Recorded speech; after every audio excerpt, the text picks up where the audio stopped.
Hey, hello everybody. Great. So I was just saying, talking to friends here, that it is Sagadaw or Waisak. It's one of these things, I guess. There's so many different ways of calculating Waisak. So we probably celebrated a few times. I know different Buddhist traditions kind of put it at different points. So it's the 5th lunar month. So at least in the Tibetan calendar I have, which is Galupa one, it's on Tuesday, which is a full moon, so lots of time to practice and do everything. So this might kind of be auspicious a little bit for us to start talking about valid cognition, sort of our new class right before Waisak here, which is good. And I was in Korea maybe last month. They were doing Waisak like in April or something. It was kind of funny. So it's just always kind of like different times. But anyway, very, very good. So that's sort of a Buddhist holiday coming up that we can celebrate. Okay, well, thank you for coming. And without further ado, so for the meditation today, again, we'll just use Ganden Gyema. Again, I'll lead it if you don't have a copy yourself. And we will do sort of, this is the first official class out of 5, just on valid cognition, on Pramana, more of an introductory thing. Okay, so with that, we can get started here. I'll just recite the Heart Sutra to start. Okay, homage to the perfection of wisdom, the Blessed Mother. Thus I've heard at one time the Blessed One was dwelling in Rajgir and massive Altars Mountain, who had the great assembly of monks and a great assembly of bodhisattvas. That time the Blessed One was absorbed in the concentration of countless aspects of phenomena called profound illumination. That time also Spirit Balakashvara, the Bodhisattva, the great being, was looking perfectly at the practice of the profound perfection of wisdom, looking perfectly also at the 5 aggregates being empty of inherent existence. Then the Power Buddha, Venerable Shariputra, said to Spirit Balakashvara, the Bodhisattva, the great being, how should a son of the lineage train who wishes to engage in the practice of profound perfection of wisdom? Thus he spoke, and Spirit Balakashvara, the Bodhisattva, the great being, replied to Venerable Shariputra as follows. Shariputra, whatever son or daughter of the lineage wishes to engage in the practice of profound perfection of wisdom should look perfectly like this. Subsequently, looking perfectly and correctly at the 5 aggregates being empty and inherent existence. Form is empty and emptiness is form. Emptiness is none other than form, and form is none other than emptiness. Likewise, feeling, discrimination, compositional factors, and consciousness are empty. Shariputra, like this, all phenomena are emptiness, having no characteristics. They are not producing, do not cease. They have no defilement, no separation from defilement. They have no decrease and no increase. Therefore, Shariputra, in emptiness, there is no form, no feeling, no discrimination, no compositional factors, and no consciousness. There is no eye, no ear, no nose, no tongue, no body, no mentality, no form, no sound, no smell, no taste, no tactile object, no phenomenon. There is no I element, and so forth, up to no mentality element, also up to no element of no consciousness. There is no ignorance and no exhaustion of ignorance, and so forth, up to no aging and death, and no exhaustion of aging and death. Likewise, there's no suffering, origin, cessation, or path, no exalted awareness, no attainment, also no non-attainment. Therefore, Shariputra, because there is no attainment, bodhisattvas rely on and abide in the perfection of wisdom. Their minds have no obstructions and no fear. Passing unbeyond perversity, they attain the final nirvana. Also, all Buddhas reside perfectly in the 3 times, having relied upon the perfection of wisdom, became manifest complete Buddhas in the state of unsurpassed, perfect, and complete enlightenment. Therefore, the mantra of perfection of wisdom, the mantra of great knowledge, the unsurpassed mantra, the equal, the unequal mantra, the mantra that thoroughly pacifies all suffering, since it's not false, should be known as the truth. The mantra of perfection of wisdom is proclaimed, Tayanta Om Gata Gata Paragata Parisam Gati Bodhi Soha. Shariputra, Bodhisattva, great beings, should train in the profound perfection of wisdom like this. Then the Blessed One arose from that concentration and said, Spirit Balakashvara, the Bodhisattva, the great being, that had spoken well. Good, O son of lineage, is like that. And since it's like that, just as you revealed, in that way the profound perfection of wisdom should be practiced, and the Tathagatas will also rejoice. When the Blessed One had said this, Venerable Shariputra, Spirit Balakashvara, the Bodhisattva, the great being, our circle of disciples, as well as worldly beings, gods, humans, demigods, and spirits, were delighted and praised what had been spoken by the Blessed One. So at that point, this point now, we can just do a little bit of 9-point breathing just to sort of clear our energies in our body here. Get us ready to meditate. So you can just take a moment to visualize having a hollow body. So it's almost like your body, you've got just kind of the outline, or your body is made out of pure light or energy. And inside, there's no organs, no flesh, blood, or bones, or anything. Just kind of like a luminous space.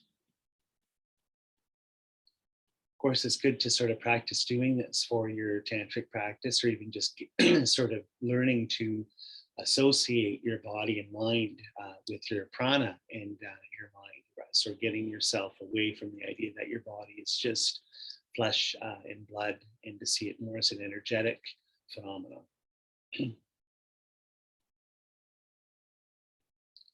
So if you like, you can visualize the central channel into sort of side channels, but otherwise just leave it like a hollow body. This they say sort of dispels what they call sick winds or kind of stale chi, kind of blockages in your body, by seeing sort of this beautiful internal space within yourself. So again, on your own time, inhaling through the left, exhaling through the right, getting rid of desirous attachment, hang-ups and so forth for 3 breaths. Closing the left nostril, inhale through the right, close the right, exhale through left, getting rid of anger, reactivity, frustration, and so forth. And then finally, 3 deep breaths through both nostrils. And on the final inhalation, third inhalation, just put your mind just a little bit below your belly button, hold the breath there. And just by having the breath there, mind there, your prana is there as well. So it's kind of a mix of the 3 things here, breath and prana being united. And then we can release.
Okay, so just at our own time here, just when you're ready, start to visualize yourself seated in a wide open space, ground like lapis, and the sky above us here. Beautiful blue sky. And we're surrounded by all sentient beings, just from the 6 realms of cyclic existence. So the people closest to us, kind of like our own inner mandala, and then it goes out sort of in sort of concentric circles outwards on all other beings. So we're mother on our left, representing the feminine side of our body, father on our right, representing the masculine side of our body. Pardon me. People we love the most behind us is support, and people we like the least or have issues with, things we're working on, relationship to them in front of us as healing, chance to sort of heal the relationship, send healing energy to them. And all friends and family, co-workers outwards, going to sort of the human family in general, people from all over the world, all backgrounds, different timelines or dimensions as well. Countless animals from the animal realm, just all the different ecosystems. Think of just like little insects all the way to big mammals and birds and so forth. So the whole sort of natural system. Usually we just, animals are considered sentient beings because they, move and want to be happy and don't want to suffer. But even more and more now, you see that even mushrooms, fungus, plants have a subtle body or energy body where they can sense things and so forth. So what we can even visualize sort of the earth as a whole here with us. See the blessings of this practice. In the same way, spirit beings from the spirit world, many kinds, just the same as the animal world here, all the different astral, ethereal, elemental planes and so forth. Celestial or godlike beings and demigods are here. And finally, countless numbers of sentient beings in lower states of existence, hell beings, hungry ghost beings, beings that suffer a lot in these sort of nightmare existences. They're here today to meditate with us and kind of happy and positive.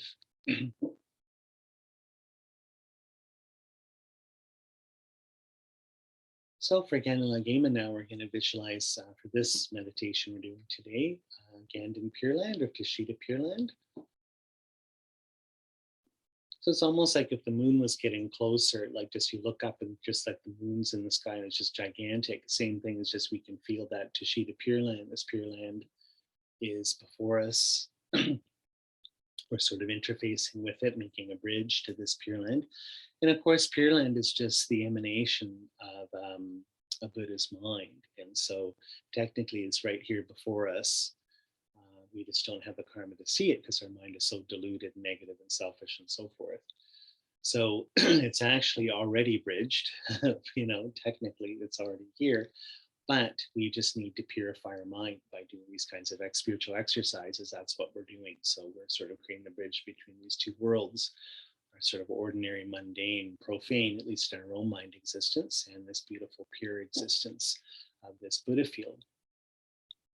So Tashita Pure Land, visualizing that, it's a beautiful place of mountains and valleys and forests and lakes and so forth, beautiful animals around and birds, natural environment. And everything is an expression of the enlightened mind. So we just feel that when we hear birds singing here, they're singing mantras and dharanis. Everything's a teaching. Just looking at anything brings a beautiful state of peace and tranquility, concentration, wisdom in your mind. So Tashita is the Pure Land of all the universal Buddhas who come and teach Buddhism. So in particular, today we're going to visualize the Buddha of love and kindness, Maitreya, who's also the fifth universal Buddha about to enter this world to teach Dharma. So this beautiful Pure Land, we see sort of like a little monastic or sort of university college area, like a little town, and in it temples and pagodas, cathedrals, and so forth. With Buddhas, bodhisattvas, dakinis, dakas, monks and nuns, and yogis, yoginis, and everyone there meditating and practicing. In the central cathedral, like I said, like Notre Dame in Paris, or a big church there in New York. I don't know if it's St. Patrick or the big Catholic church downtown. Doors are open. You can look in and see inside Buddha Maitreya. It's a beautiful golden energy body seated on a throne, like he's about to stand up. And he's wearing a crown. He's young, he's beautiful, and beautiful silks and sort of like royal robes. And he's got the mudra of turning the wheel of Dharma at his heart, holding two white lotuses around the ears.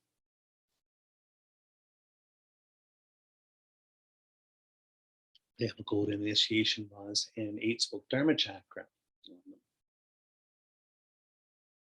each side there. And he's very, very beautiful. And then beside him are the two teachers of our tradition, the Kadam tradition. And again, we are trying to be in our own way here in the 21st century, the sort of 21st century Kadampas, so to speak, in the sense that the Kadam practitioners were the students, Tibetan students of Atisha, Dipampara Vanjana, famous Indian saint, came to Tibet in the 11th century. They say his students were known for living lives of great sincerity and honesty and integrity, and practicing the Dharma, integrating in their daily lives, making mind transformation, compassion, ethics their main practice. So here we are trying to do that as well. So in Tashita Pure Land, we're just sort of connecting with this Kadampa energy. So doing this, as we see on our left, or Maitreya's right, is Atisha. And he's in lotus position with the turning the wheel of Dharma mudra, 2 white lotuses, and he's got beautiful robes. He's an Indian monk from what's current day Bangladesh, West Bengal. And he's got some Dharma books beside him. He will stupa as well, wearing 3 robes of a monk, and his hat. And on the other side, so he represents the old Kadampa tradition from the 11th century, and the new Kadampa tradition represented by the saint of our founder of our tradition, Tsongkhapa, in the 1400s. And he's, in the way we usually visualize him, just on Maitreya's left or our right here. 3 robes of a monk, yellow pen his hat, turning the wheel of Dharma mudra, 2 white lotuses. Right lotus has a flaming sword, left lotus has the Prajnaparamita text.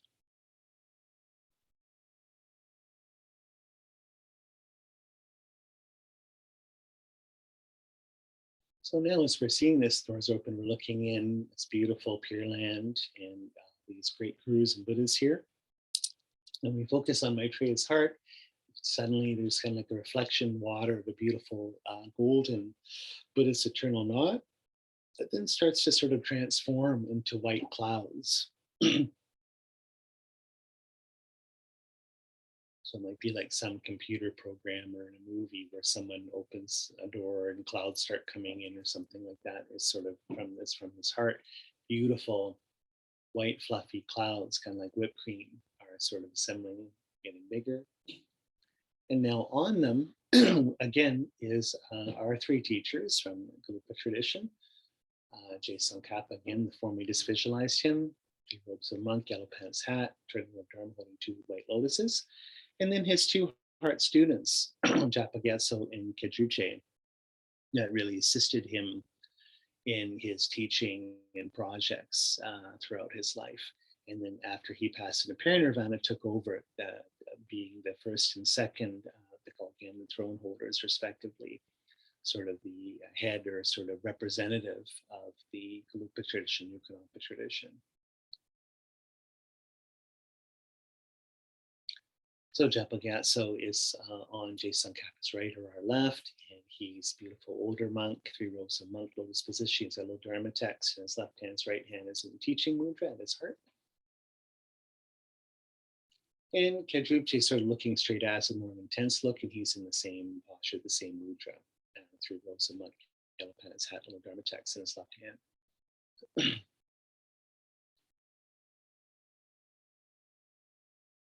Now going a little deeper here, Tsongkhapa has seen there's many great saints and amazing practitioners in Tibetan Buddhism, history of Tibet, all Mongolia and so forth. But Tsongkhapa, we see as the emanation of the Buddha, Avalokiteshvara of compassion, Manjushri, Buddha of wisdom, and Buddha of power, Vajrapani. And so we're going to visualize that in his 3 places. So at his crown on a white moon disc is the Buddha of compassion. A Buddha of wisdom, I should say, Manjushri, and he's in typical form. We see him in with a golden body, holding a flaming sword with his right hand over his head. And left hand's in the 3 jewels mudra and holding a white lotus with the Prajnaparamita text on it. And he has a crown and he's young and beautiful in lotus position. And then at his heart is Vajradhara, Buddha Shakyamuni's angelic form, higher form. So a sapphire blue Buddha wearing a crown, his 2 arms crossed at his heart, holding a bell in his left hand and Dorje or Raj scepter in his right. Lotus position, beautiful silks, beautiful young, beautiful man. And at his heart, you can even go deeper than that. Of kind of like the microscope, you keep going in deeper, is a blue Hum letter on a sun disk at his heart. Actually, I think probably moon disk, sun disk, more for raffle. So on a moon disk. So telescoping out, we're looking at Tsongkhapa, and then you see just them going back in again on his crown, Manjushri, and Vajradhara. Now, same thing on a red lotus at his throat is beautiful white, seated in lotus position, Avalokiteshvara, Chenmo, Buddha of compassion. So forearms, first two holding a multicolored jewel at his heart, representing bodhicitta and compassion. Other two arms are out, left holding white lotus, right a crystal mala. And he's got an antelope or sort of deer skin, almost kind of like a little cardigan around his neck, representing deer represent long life and gentleness, your Jing energy in Taoism, your life force energy. So, and it's true, if you generate bodhicitta, you will be young and beautiful and have a long life and be overcome many, many obstacles. So it's kind of like the blessing of the long life deer if you generate the mind of compassion. And again, at his heart is Vajradhara, and at Vajradhara's heart is the Hum letter.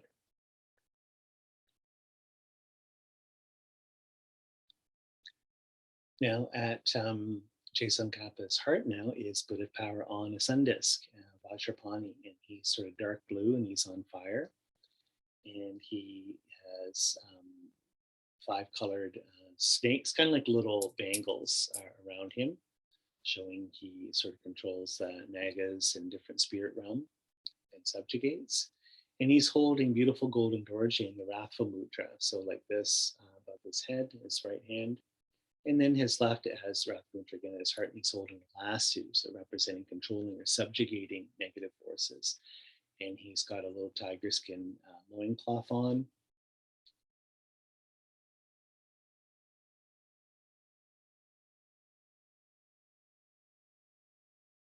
And he's got that right leg left out stretch, kind of like in sort of a heroic posture. And again, he's dark blue and on fire, sort of wisdom flames, very wrathful.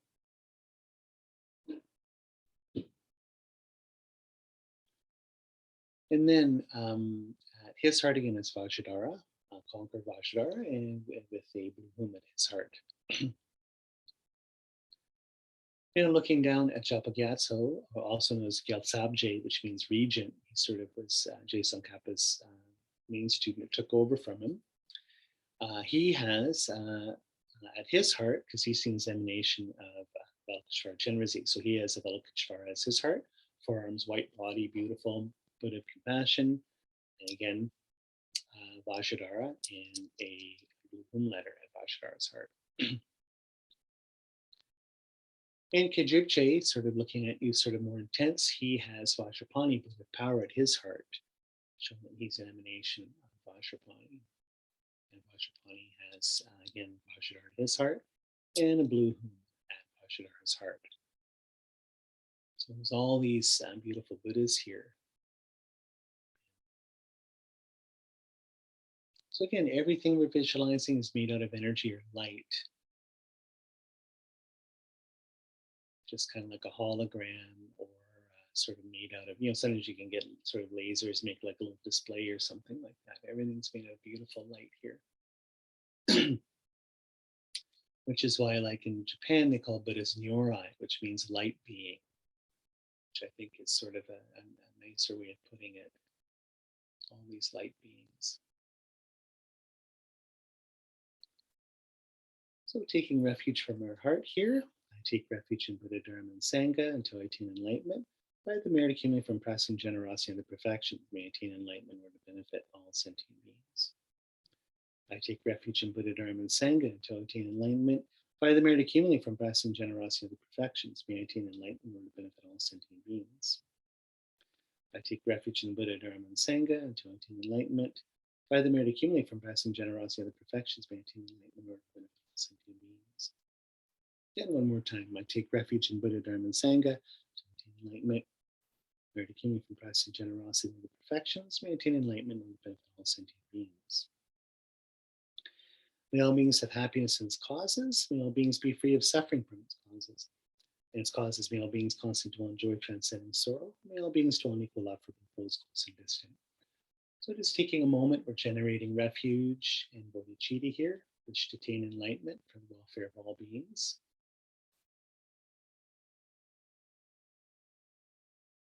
And we're generating the four immeasurables here, just a moment in our hearts to generate love, wanting all beings to be happy, compassion, wanting all beings to be free of suffering, sort of joy, this wonderful creative power of positivity and affirmation, sort of the happiness of great sort of bliss of nirvana,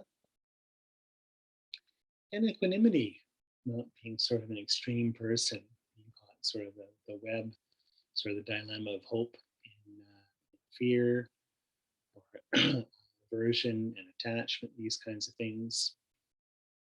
It's having a nice sort of open, balanced attitude, peaceful, moderate attitude. And again, I always like this one book, they said with equanimity, to have sort of a warm, open, friendly attitude towards all beings.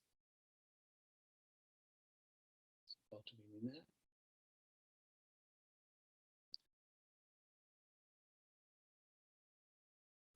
As we just do the invocation here, as we start reciting this, again, feel that the clouds with Tsongkhapa's two students are coming forward to us from Maitreya's heart, sort of coming down, sort of descending, kind of like a royal procession. And again, it's kind of like rolling out a yoga mat, just the clouds are kind of unfurling, bringing our gurus closer to us. So at the end of it, they're just a little bit above us and ahead of us here, just in the sky. And then wonderful clouds, sort of a train of clouds leading back to Tashita Pure Land, to Maitreya's heart. From the heart of the protector, the hundreds of deities of the joyful land, to the peak of a cloud, which is like a cluster of fresh white curd, all known Losandrapa, king of the Dharma, please come to this place together with your two chief disciples. Space before me in a line from lotus and moon, the venerable Guru smile with delight. Stream field of merit from my mind of faith, please remain for 100 aeons as friend teachings. Your minds of wisdom realize the full extent of objects of knowledge. Your eloquent speeches, the ear ornament of the fortunate. Your beautiful bodies are ablaze with the glory of renown. I prostrate to you, whom to see, to hear, to remember, so meaningful. Pleasing water offerings, various flowers, sweet-smelling incense, light, scented water, and so forth. A vast cloud of offerings both set out and imagined, and the supreme field of merit. Whatever non-virtues of body, speech, and mind have accumulated this time without beginning, especially transgressions of my three vows, with great remorse I declare each one from the depths of my heart. In this degenerate age, you still for much learning and accomplishment, and the 8 worldly concerns, you made your leisure and endowment meaningful. Protector from the very depths of my heart, I rejoice in the great weight of your deeds. From the middle clouds of wisdom and compassion, the space of your enlightened minds, venerable holy gurus, please send down a rain of vast and profound dharma, appropriate disciples of this world. May our Vajra body, created from the purity of clear light, free of the rising and setting of cyclic existence, but visible to the ordinary viewer only in its unsubtle physical form, stay on unchanging without waning until samsara ends. Through the virtues I've accumulated here, may the teachings and all living beings receive every benefit, especially the essence teachings of Lama Tsongkhapa shine forever. Short mandala offer here, just offering a beautiful purified universe from our heart. So just if you want, you can visualize the sort of traditional Vedic universe with Mount Meru, 4 continents, 8 subcontinents, all the great possessions of a great Chakravartin emperor, empress, and the royal family. Wonderful 8 knowledge offering goddesses, sort of the Kinis dancing around, making beautiful offerings and so forth. And then wonderful flowers sort of raining down on all this, and the sun and the moon at the top of the mountain.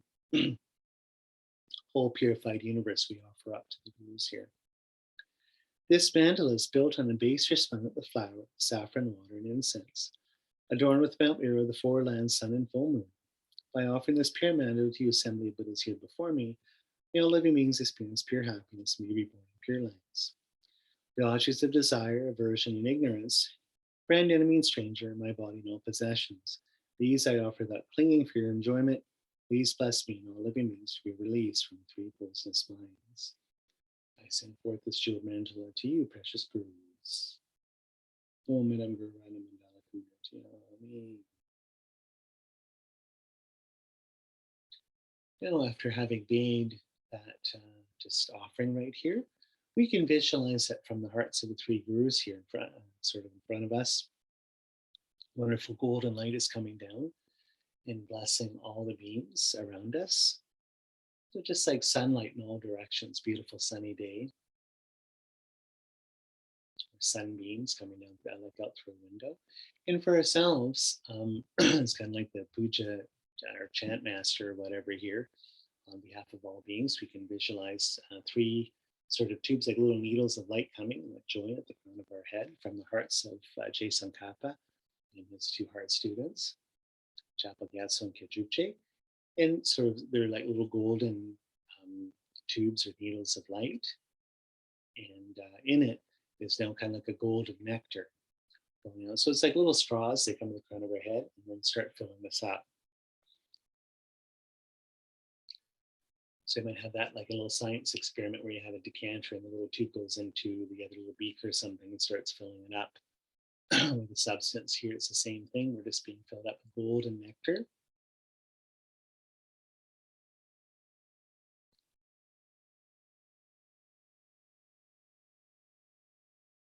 I always get mango smoothies in Taiwan or whatever, so it's always, I always visualize myself as that, or you could sort of, you know, going up almost like honey in a jar. Gold and nectar, blessing, empowering you, initiations, teachings. It's kind of like a giant download here that you're downloading all the teachings into you. And in it, we can just visualize little sparkles. It's almost like a little gel going into little sparkles, representing the different wisdoms here. So a little bit of the sparkles, if you look closer, put them under a microscope, you'd see some of them are like little, pardon me, Buddhas, like Buddha wisdom Manjushri or Shakyamuni Buddha and Maitreya in there. There is the golden Manjushri mantra, Arapat-Samadhi, the D syllable, DHI, for wisdom. That's sort of the condensation, seed syllable of Manjushri. Little flaming Dharma swords, Dharma texts, wheels of swords spinning, cutting through delusions, negativities. All of this is sort of in our body now, purifying our mind.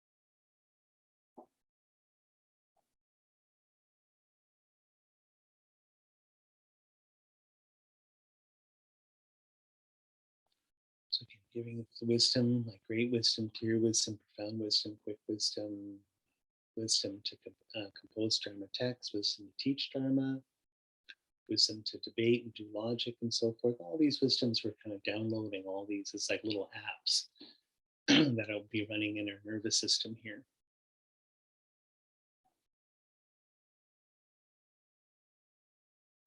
So let's sing the mantra here while we visualize this. You're a Balokeshvara, great treasure of unimaginable compassion, Manjushri, master of flawless wisdom, and Vajrapayana, Lord of the secret, destroyer of words and marks without exception. Tsongkhapa, crown jewel sages, land of stones, slow sing drop and make request at your lotus feet. Mig say wei ter chen chen rei zi, ri me kien pe wong po jam pao. Du pung ma lu chom se sang wei da. Gan chen ke pe sung kian song kan pa. Lo sang tra pe sha bla so wa de. Mig me se wei ter chen chen rei zi. Pri me ken pe wang po cham pao ya. Du puma lu jom se sang wei dan. Gan chen ke pe sun ken song kan pa. Bo sang dra pe sha bla so wa de. Me say wei ter chen chen rei zi. Pri me ken pe wang po sham pao ya. Du pung ma lu chom se sang wei dan. Gan chen ke pe sung ken song ka. Lo san dra pe sha bla so wa de.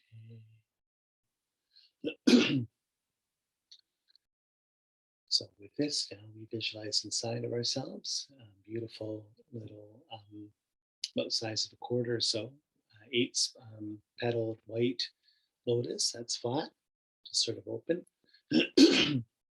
So just like you'd see in a pond. And on it is a white moon disk, and again made out of energy. So we have a hollow body, and this is just at the center of your heart here. Now the merit field starts to dissolve into light. So we can look at Tashita Pure Land starting to melt into light.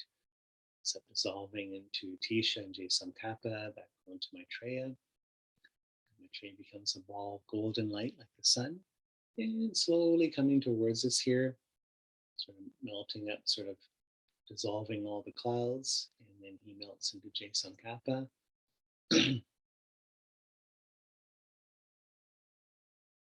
Visualize Chapagat Songkajupchi melt into light, golden light, and dissolve in Tsongkhapa.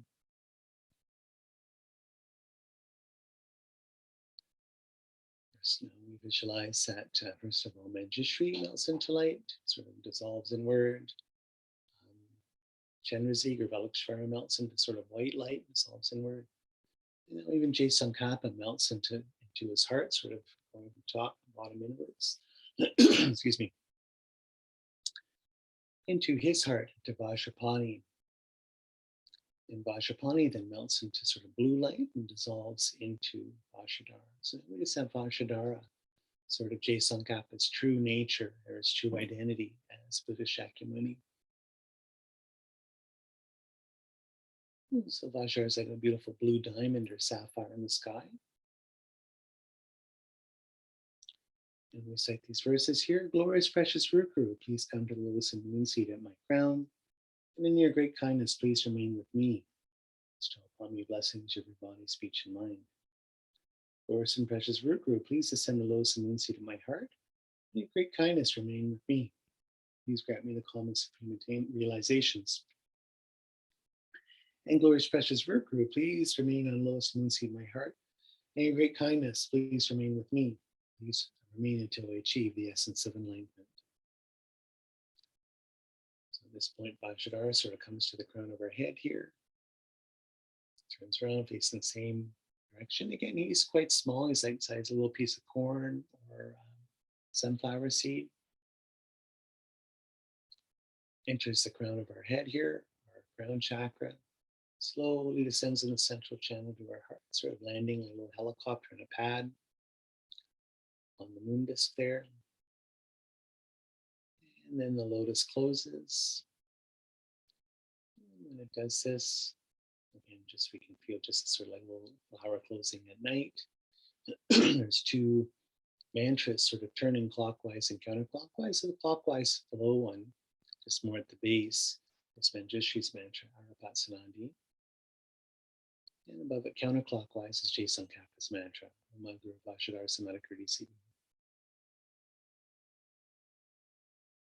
Just all that energy is going directly to us. All the wisdom and compassion power of Manjushri, Velikshvara, and Vajrapani sort of directly injected into us here. And just feel great, great joy, and bliss, and spaciousness. And Just this open heart, wise heart, strong heart, and open, tender, loving heart.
Okay, so slowly coming out of meditation now.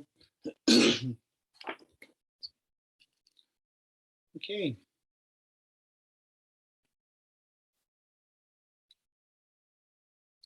So great. Let's give a little few teachings here on this. Is a lot of the source material for this comes from Asian Classics Institute course number 4, topics in I can't remember the name of the class actually, but it's on Pramana or Valid Cognition. So again, about 5 classes on this. So briefly, what is the purpose of logic? Why are we doing an introduction to Pramana, what in Sanskrit is called Pramana, or Sema in Tibetan, which means valid cognition, or a correct mind, or true mind, or whatever you want to say, sort of correct, I guess, knowledge or valid knowledge. So, definition or purpose of logic. Why do we do this? Why are we even studying this as Buddhists? Is to prove that karma, emptiness, and nirvana exist. Obviously, because we can't see them, they're not in our sort of direct experience. So this is one thing I always liked, of course, coming from the educational background I came from, is that you there are things that Buddhism does ask you to take on faith. One of them being karma, but we can talk about that another time. There's a little bit more of an argument for that, but nonetheless, what I've always liked about it is that you're asked. It's very pragmatist in the sense that you're asked to sort of experiment or get results in your own life with the teachings. So it's a practice. I've always liked that basically the pragmatic results we're looking for are therapeutic. They're supposed to heal you. They're also sort of existential in the sense they're about creating a life. And they're sort of a perfectionist thing that's a way, in almost like a Greek way, they're teaching you virtue, teaching you to be a better person. But I've also liked the fact that you're just not asked to take things on blind faith. There's always reasons for everything, and they ask you to do your own investigations of this. Of course, Buddhist Ekumen is that famous quote where he says that you, just like if you're buying gold, you don't want to get scammed at the marketplace, that it's fool's gold or just like a tin painted yellow or whatever. You have to test it yourself. So just like you want to buy anything off Kijiji or something, you want to show up, look at it, make sure that it's, that you're getting your money's worth, or you're not being cheated. We have a logic here in the sense that we're not asked just to believe in things like emptiness, past or future lives, karma, nirvana. We have to be shown this even in our own lives. We have to sort of find the arguments for this and for this to be demonstrated. And that's why we're studying logic. So we'll see it in later class, I think, but they always say that anytime someone's giving you Buddhist teachings or even spiritual teachings, like as we know other religions, you're just asked to take things on faith, and faith can even be a test in the sense that, I don't want to sort of make a cartoon version of it, but in the sense that you just have to believe, in the sense that if you're devoted enough, you'll be able to accept things even without an argument, let's say. That's not the case in sort of these open teachings of Buddhism. They're very, very logical. So Buddha always said the three things: if anyone's trying to teach you something, how do I know it's true? You have to, in other words, check logically if it's true, use your reason, use your own experience, and then you should be able to find the teachings where they're based in Buddhist texts. So those are the three criteria, and I think they're very, very good to use. Just even if you have someone like me telling you something, does it make sense? Is it logical? Is it reasonable with what I'm saying? And then, so you apply that, methodology, apply that criteria, you apply that test. And again, can I find this in Buddhist teachings? Can I find this in the sutras? Can I find this in commentaries? Either the Kangyur or Tengyur, if it's not in the Dharmapada or in all these Buddhist sutras that Buddha taught, is it in other Buddhist saints' books, or sort of books from divinely revealed teachings or something from different Buddhas or Buddhist saints? Can I trace this back, or is this just Matthew's opinion or his conjectures or his own theories? And if that's the case, I'm not interested. I don't know if they're true. That's not why I came here. I want Buddhism, not Matthew's own religion or whatever. And then finally, does this accord with your own experience? If I can apply this, what results do I get? What happens? William James always said this, a famous American pragmatist philosopher, in his, theory of religion discussing, it's like, basically with anything in pragmatism, he'd say, what kind of person do I become if I do this? What results do I get? What happens in my life? Right? So the one thing about Buddhism, it's a whole set of recipes or arts or techniques or tools. We're building something, creating something. What's the end result in my life? What kind of person do I look like? Am I happy at the end of it? Am I a better person? In Buddhism, the whole point, like Buddha says, is to stop suffering and promote happiness. So is this true? Does this actually happen? So this is the reason why we're studying logic, to get clear in all this. In the teachings here, it says too, when you start logical reasoning, you can't use reasons the other person doesn't believe in or accept or already know. You must use what they can accept. So when we're doing logic together, this is the one thing I remember Geshe Mike Roach saying once.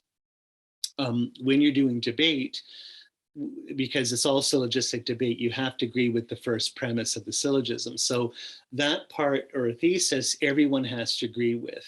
So you can only debate with people you agree with. So isn't that interesting? Like in the West, a lot of times, like I remember Rinpoche saying, Zazu Rinpoche, when he came to the West, he, whatever, 40 years ago or something, he was watching TV and they had a political debate. And he said, this isn't a debate, this is just a discussion, because the point in Tibetan debate and the Gelugpa tradition, what we're doing, if we're having a debate, it's something we agree on that we're trying to get clear on. So it's not like I'm a liberal, you're a conservative, I'm a Democrat, you're a Republican, you're a Christian, I'm a Muslim. People like that don't agree on anything. So how can you have a debate? It's a discussion, but the values are too different. They're two different perspectives. And this is what happens within a lot of Western debates on TV or politics, is at the end of the discussion, what happens? You're no further close. It's not like someone says at the end of it, you know what, you're right. I've been a Republican my whole life, but after the last 10 minutes, I've decided to become a Democrat or whatever. That, I always joke, this is why I never argue politics with anybody, is I've never ever at a dinner party or cocktail party or a family dinner or Thanksgiving, at the end of it, someone says, you know, Matthew, I'm blown away. I'm now going to become Buddhist, or I'm going to adopt your political positions or whatever. That never really happens, as you know. So I love this in Buddhist logic. When we're doing logic together, the point is getting clear on something that we already know or agree on.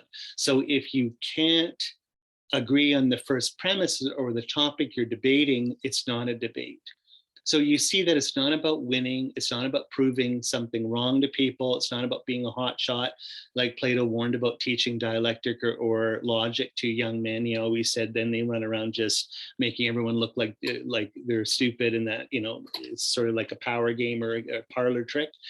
We don't want that. This is very serious. It's about clarifying our mind and getting clear on things. So for the most part, it's not even about necessarily proving these Buddhist topics. It's about you getting clear on them, proving them to yourself, getting clear at a certain level. So that's why as a Buddhist, you can't debate with Muslims, Christians, secular people, atheists, but that's not the issue, because you're not trying to convert them. You're not trying to take them to a position that they don't believe in to a position they do believe in. There is sort of a common discussion we're having here and getting clear on. So I think that that's really important. And the other point here is we need logic to perceive things which we can't see with our own eyes or senses. Logic teaches us methods to do this so that we don't judge people and fall or whatever. So this is another thing I always remember. One thing Geshe Michael Roach said that I really, really liked is he said, one of the reasons, so in other words, if we can only do logic or debate with people that agree with us, we have to find a common thing we're debating on. Okay, let's talk about past lives. Okay, is mind beginningless or endless? Let's just say so-and-so, what do you think? I say it's endless, you say it's let's talk here, but we're agreeing on certain values or topics, the same topic here, and that's what we're going to debate on. So what ends up happening when you see this is that you can't judge other people's minds. We're starting a position where we're all seeing reality different, and we're working to a consensus model, okay, on something we're going to argue about or agree with and getting clear on. But of course, the first premise there is that we're not all agreeing on it, on the issue. We're all sort of in our different reality, so to speak. So why is that important? It shows you that you're in your reality, right? You can't judge other people's minds. So this is a sort of one of the, I guess, humbling quality of learning debate or logic, is that it's about you getting clear on your mind and taking responsibility for your ideas. And that if we're learning something, we're going to learn it together based on consensus. So this is amazing. And why is this important later on as we get into Tantra? Logic teaches you not to judge other people. It's about sort of getting clear on your own mind. Why is that important? Because of course, we're always judging other people. We're always making claims about other people. We're always claiming we know other people's minds better than they know themselves, that we know how to live their lives better than they know how to live their own lives, this and that. Why is that important? Well, we're not only judging other people, but for the most part, we're being negative towards them. Now, from a tantric point of view, why is that important? Buddhas all the time are in your life trying to make a connection and teach you Dharma, right? So if I have peer view, if I allow people to be themselves and treat them with love and respect and compassion and not try and judge them, be negative, I'm pulling them towards me and not pushing them away. Now I have an open conduit for people to teach me in my life, for people to be my teacher in my life, for Buddhists to teach me in my life. You see why not being a judgmental person allows Buddhist angels or your teachers, your gurus, or to see everyone as being your teacher or angels in your life. It allows you, logic teaches you to have peer view, right? Anyway, this is a deeper thing. And so we're not pushing people away. We're not pushing Buddhas away who are trying to help us, right? Who are trying to teach us Dharma, emptiness, trying to reach out to us. So I think that that's really, really beautiful. Okay, so we don't have too much more to go on this class here. So correct perception, or sema, or pramana is what it means, or valid cognition in Sanskrit here.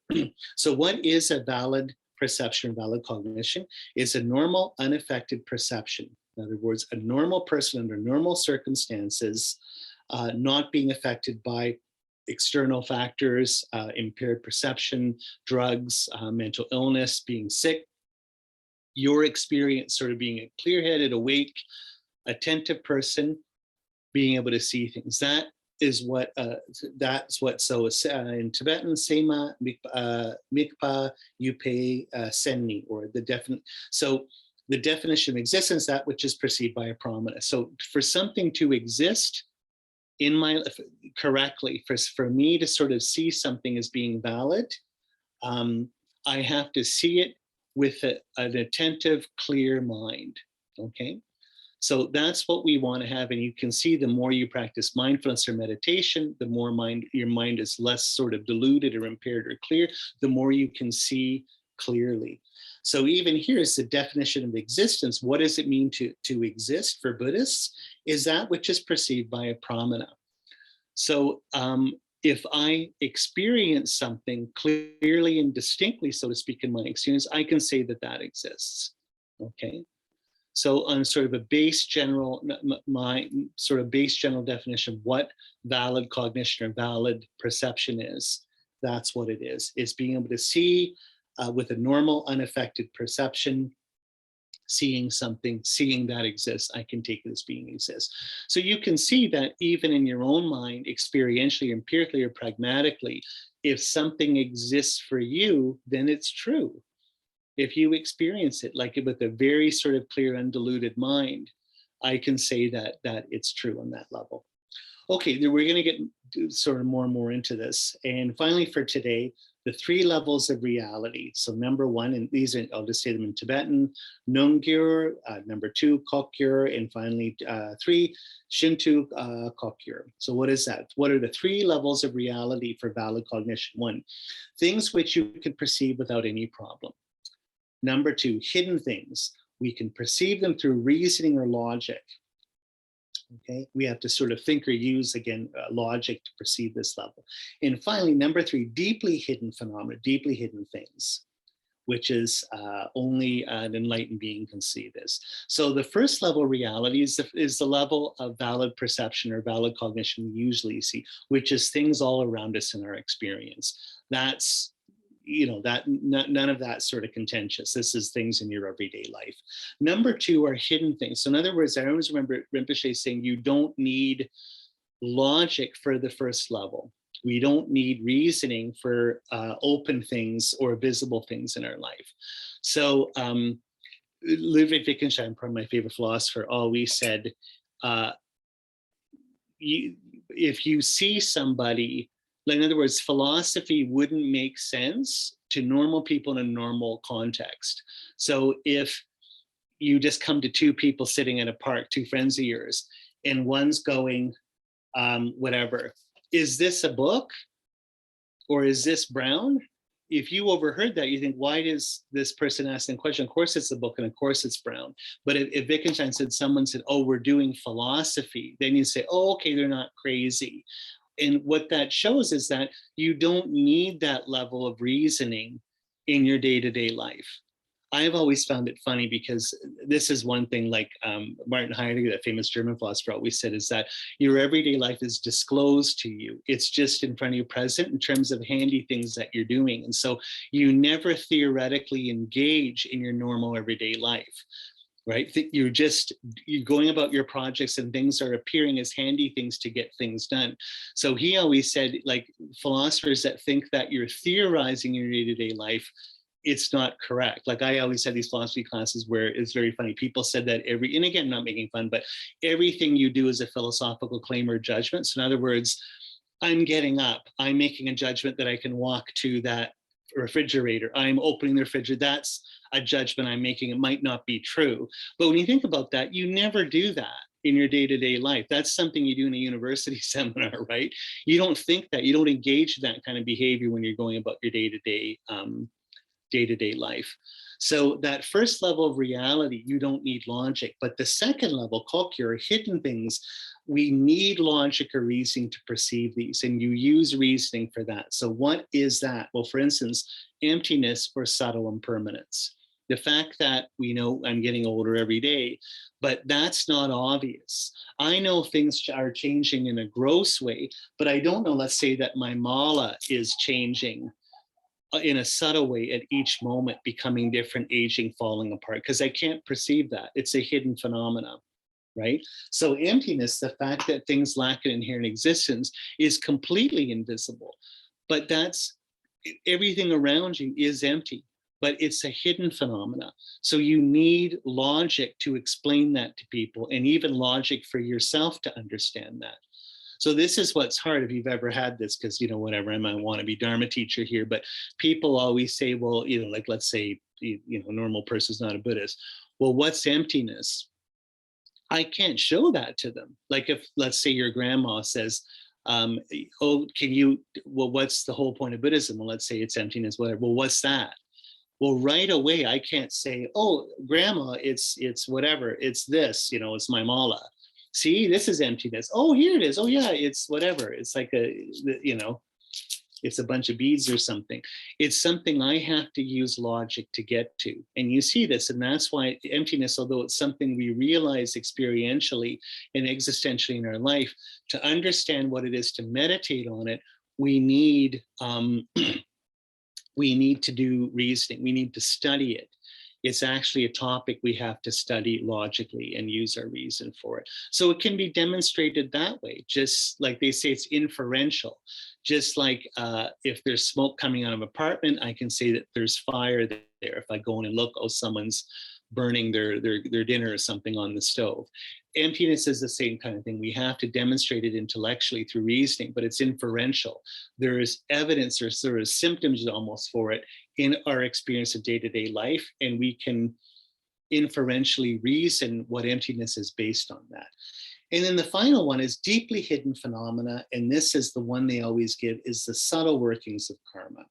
And this we have to accept on faith, because only a Buddha who has a non-conceptual mind can see that. So this is where, you know, it's the famous, the butterfly flaps its wings and then you get a hurricane the other side of the world, and then that wrecks your the house that you just bought and got a new mortgage for or whatever. And then this was the reason this happened to you, is because 1,000 years ago you jumped in a bulldozer and flattened your best friend's house because you're mad at them, and this is the karma that's come along to you or whatever. These kinds of workings of our karma are a complete mystery, in the sense that they're all causal, there's all reasons for them, but we can't see them. They're deeply hidden phenomena. Only when you're enlightened can you see these things. Now, again, we can use reason inferentially to talk about karma in sort of a gross, superficial way, but understanding the actual causes of things in our life, you don't have access to that. So I always say that's the one thing you take on faith in Buddhism. You know, like let's say in Christianity, you take all sorts of things on faith.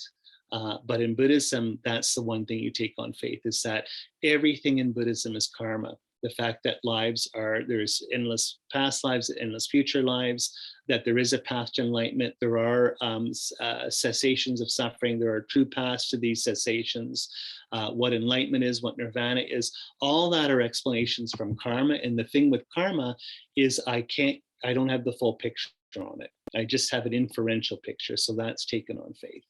I just have to trust that Buddha, as they say, has been amazing and taught the other two noble truths so well, truth of suffering and even the origins of suffering for the most part, that the rest of the story is true.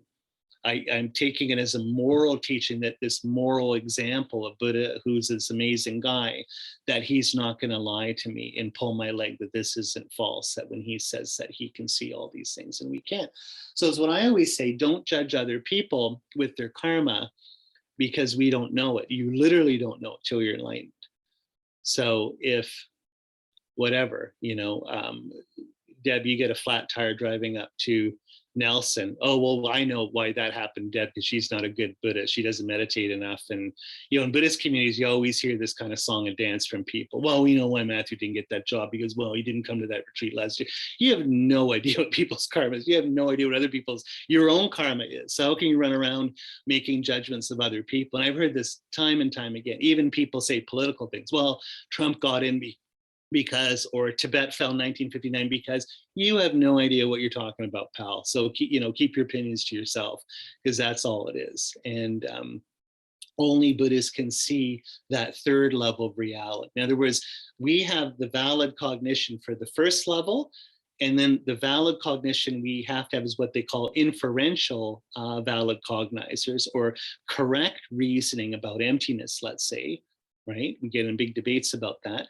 And then only valid perception of pramana on the third most hidden level is something a Buddha has. So only a Buddha has real valid cognition.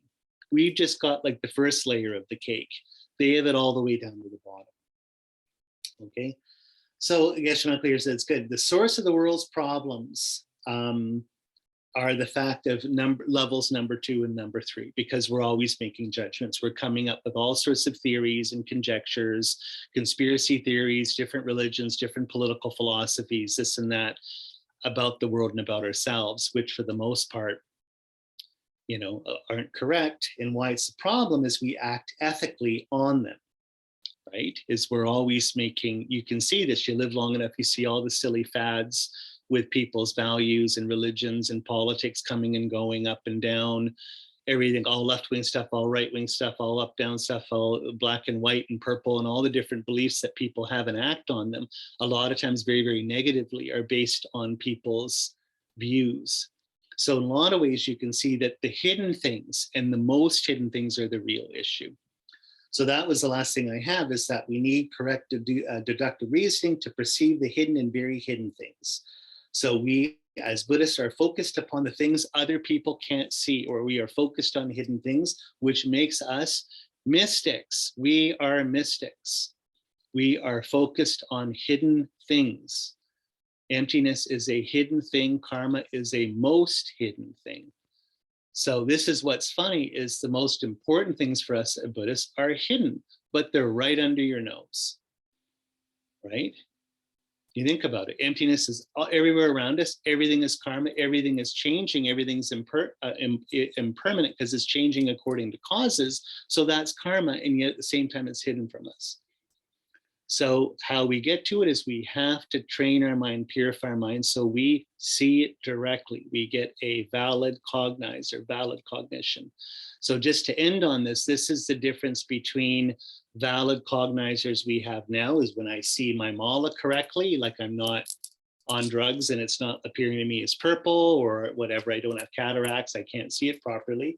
I see it properly, everyday things in my life. That's what we call a regular valid cognizer. When we're able to see the hidden things as a deep mystic or Buddhist saint, that's called a yogic direct perceiver. I see it directly, with not inferential. In other words, I'm not using logic or concepts. I'm seeing things directly, and it's yogic. Just yoga means tying, yoking together, just like in yoga, like yourself and the divine. I'm tying something together. In other words, things are coming together. I'm seeing something clearly. It's valid cognition. My mind and the object are together, yogic direct perceiver, and that's the course on emptiness. So there we go. Sorry for going over, but there's a little bit of material there. So that's first class on valid cognition. That's what it means to what we're doing here with logic. So all this sort of intellectual stuff is important in the end, because we have to learn about all this emptiness stuff. So let me just take a moment here to dedicate our merit. And again, through the blessings of all Buddhas, through the karma, power of pure spirit intention, may all of our dharma wishes be fulfilled. And may we see clearly, we're asking blessings of all the Buddhas, may we see clearly, see the true nature of things. Okay. Stop recording.